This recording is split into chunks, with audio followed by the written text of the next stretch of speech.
Hello everyone, knowledge with Sanjeev YouTube channel में आप सभी का स्वागत है। आज आप सभी के लिए लेकर आए हैं क्लास 10th से साइंस के इंपॉर्टेंट टॉप 20 क्वेश्चन जो आपके एग्जाम के पॉइंट ऑफ व्यू से काफी उपयोगी हो सकते हैं। तो इसका पार्ट 2 वीडियो अगर आपने पार्ट 1 नहीं दिखा है तो इसका लिंक आई बटन पे या डिस्क्रिप्शन में मिल जाएगा, वहां से आप देख सकते हैं।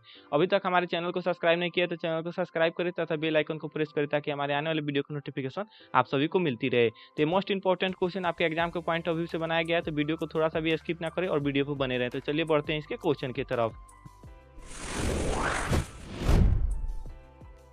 फर्स्ट नंबर क्वेश्चन ये है कि अवतल दर्पण की फोकस दूरी उसकी वक्रता त्रिज्या की क्या होती है। तो अवतल दर्पण की फोकस दूरी उसकी वक्रता त्रिज्या की क्या होती है, तो आपके पास 5 सेकंड दिया जाता है। जो भी आंसर आपको पता है कमेंट बॉक्स में दे, और आंसर नहीं पता है तो ऑप्शन को देखते रहें।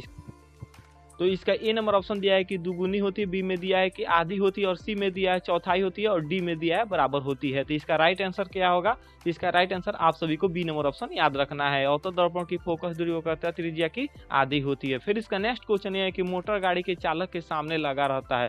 तो मोटर गाड़ी के चालक के सामने क्या लगा रहता है, तो ये भी मोस्ट इंपॉर्टेंट क्वेश्चन है आपके एग्जाम के पॉइंट ऑफ व्यू से। तो इसका ए नंबर ऑप्शन दिया है कि समतल दर्पण, बी में दिया है उत्तल दर्पण, और सी में दिया है अवतल दर्पण। इसका डी नंबर ऑप्शन दिया है कि एल पतला लेंस। तो इसका राइट आंसर क्या होगा? इसका right answer B number option आप सभी को याद रखना है, उत्तल दर्पण। मोटर गाड़ी चालक के सामने क्या लगा रहता है, तो उत्तल दर्पण। फिर इसका नेक्स्ट क्वेश्चन ये है कि प्रतिरोध का एसआई मात्रक है। तो प्रतिरोध का एसआई मात्रक क्या है? तो इसका ए नंबर ऑप्शन दिया है कि एम्पियर, बी में दिया है ओम, और सी में दिया है वोल्ट, और डी में दिया है कोई नहीं। तो इसका राइट आंसर क्या होगा? तो इसका right answer B number option आप सभी को याद रखना है। प्रतिरोध का एसआई मात्रक ओम होता है। अगर आप सभी को एसआई से और इंपॉर्टेंट क्वेश्चन चाहिए तो आप कमेंट बॉक्स में बता सकते हैं। इसका मैं एक वीडियो अलग से बना दूंगा एसआई से, क्योंकि इसमें से एक या दो क्वेश्चन हमेशा आपके एग्जाम के बोर्ड एग्जाम के पूछे जाते हैं। फिर इसका नेक्स्ट क्वेश्चन है कि किलोवाट घंटा मात्रक है। तो किलोवाट घंटा किसका मात्रक है? तो इसका ए नंबर ऑप्शन दिया है कि धारा का, बी में दिया है समय का, और सी में दिया है विद्युत ऊर्जा का, और डी में दिया है विद्युत शक्ति का। तो इसका राइट आंसर क्या होगा?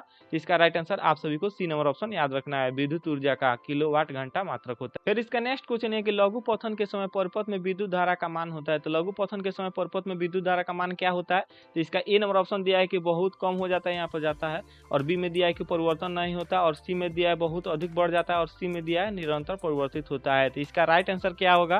तो इसका right answer C number option आप सभी को याद रखना है, बहुत अधिक बढ़ जाता है। इसका सी नंबर, और लघु पतन के समय परिपथ में विद्युत धारा का मान बहुत अधिक बढ़ जाता है। इसका सी नंबर ऑप्शन राइट होगा। फिर इसका नेक्स्ट क्वेश्चन ये है कि निम्न में से किस देश को पवनों का देश कहा जाता है। तो कौन सा देश है जिसे पवनों का देश कहा जाता है? तो ये भी मोस्ट इंपॉर्टेंट क्वेश्चन है आपके एग्जाम के पॉइंट ऑफ व्यू से, और ये क्वेश्चन पूछे जाते हैं। तो इसका ए नंबर ऑप्शन दिया है कि यूएसए, बी में दिया है भारत, और सी में दिया है जापान, और डी में दिया है डेनमार्क। तो इसका राइट आंसर क्या होगा? तो आप सभी को डी नंबर ऑप्शन याद रखना है। किसे पवनों का देश कहा जाता है? तो डेनमार्क को कहा जाता है। ये ऑप्शन सही है। फिर इसका नेक्स्ट क्वेश्चन ये है कि भोजन का पचना किस प्रकार की अभिक्रिया है। तो भोजन का पचना किस प्रकार की अभिक्रिया है? तो ये भी मोस्ट इंपॉर्टेंट क्वेश्चन है आपके एग्जाम के पॉइंट ऑफ व्यू से। तो इसका ए नंबर ऑप्शन दिया है कि उपचयन, बी में दिया है संयोजन, और सी में दिया है अपचयन, और डी में दिया है विस्थापन। तो इसका राइट आंसर क्या होगा? तो इसका right answer A number option आप सभी को याद रखना है, उपचयन। भोजन को पचना किस प्रकार की अभिक्रिया कहलाती है? तो उपचयन कहलाती है।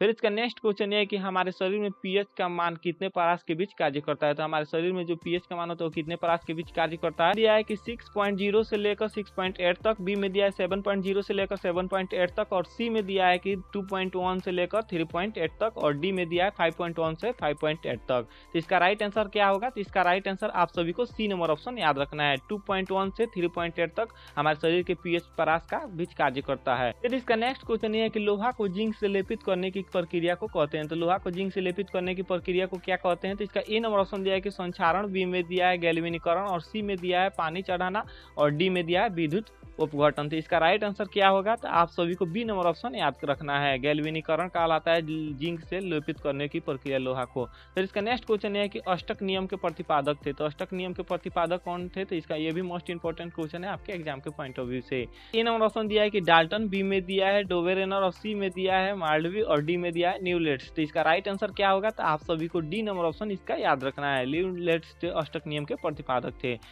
फिर इसका नेक्स्ट क्वेश्चन है कि वायुमंडल में CO2 का कितना प्रतिशत है। तो वायुमंडल में CO2 का कितना प्रतिशत है? तो इसका ये भी मोस्ट इंपॉर्टेंट क्वेश्चन है आपके एग्जाम के पॉइंट ऑफ व्यू से। तो वीडियो को थोड़ा सा भी स्किप ना करें, अगर चैनल को सब्सक्राइब नहीं किया तो चैनल को प्लीज सब्सक्राइब कर दें। तो इसका right answer B number option आप सभी को याद रखना है, 0.03% वायुमंडल में CO2 है। तो फिर इसका नेक्स्ट क्वेश्चन है कि हाइड्रा में क्या नहीं पाया जाता है। तो हाइड्रा में क्या नहीं पाया जाता है? इसका ए नंबर ऑप्शन दिया है कि मस्तिष्क, बी में दिया है कि तंत्रिका, और सी में दिया है मुख, और डी में दिया है स्पर्श। तो इसका राइट आंसर क्या होगा? तो आप सभी सभी को ए नंबर ऑप्शन याद रखना है। हाइड्रा में मस्तिष्क नहीं पाया जाता। फिर इसका नेक्स्ट क्वेश्चन है कि डेंगू उत्पन्न करने वाले मच्छर किस तरह के जल में उत्पन्न होते हैं। तो जो डेंगू मच्छर उत्पन्न होते हैं वो किस तरह के जल में उत्पन्न होते हैं, तो इसका 4 ऑप्शन दिया गया है। ए में दिया है कि खारा जल में, बी में दिया है कि शुद्ध जल में, और सी में दिया है गंदा जल में, और डी में दिया है इनमें से कोई नहीं। तो इसका राइट आंसर क्या होगा, तो आप सभी को बी नंबर ऑप्शन याद रखना है। डेंगू के मच्छर शुद्ध जल में उत्पन्न होते हैं।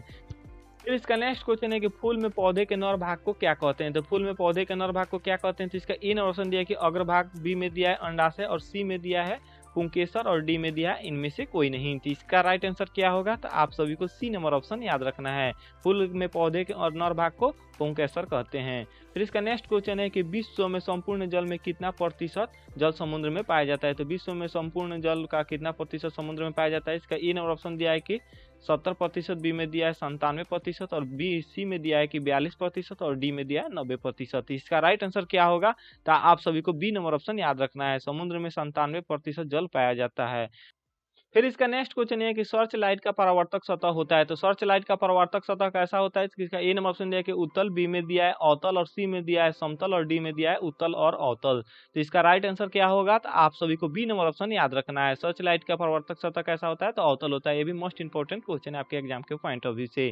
इसका नेक्स्ट क्वेश्चन है कि विद्युत परिपथ में विद्युत फ्यूज जोड़ा जाता है। तो विद्युत परिपथ में विद्युत फ्यूज जोड़ा जाता है, इसका ए नंबर ऑप्शन दिया है कि अर्ध तार में, बी में दिया है उदासीन तार में, और सी में दिया है विद्युमय तार में, और डी में दिया है ठंडा तार में। तो इसका राइट आंसर क्या होगा, तो आप सभी को सी नंबर ऑप्शन याद रखना है। विद्युमय तार में विद्युत फ्यूज जोड़ा जाता है। फिर इसका नेक्स्ट क्वेश्चन है कि 1 बिलियन लाल लिटमस पत्र को नीला करता है, तो उसका पीएच मान क्या होगा।